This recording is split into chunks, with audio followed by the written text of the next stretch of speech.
How to fix could not place call try again problem on WhatsApp. So let's go. So first open setting in your mobile phone. Now scroll down and click on additional setting. Tap on application management.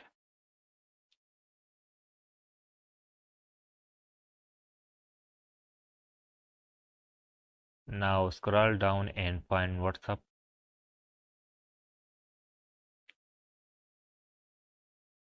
Tap on WhatsApp.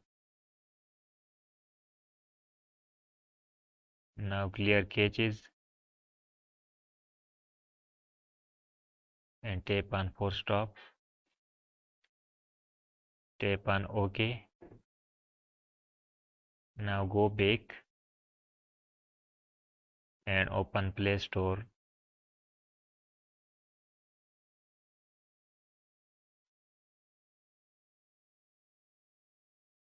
Now search WhatsApp.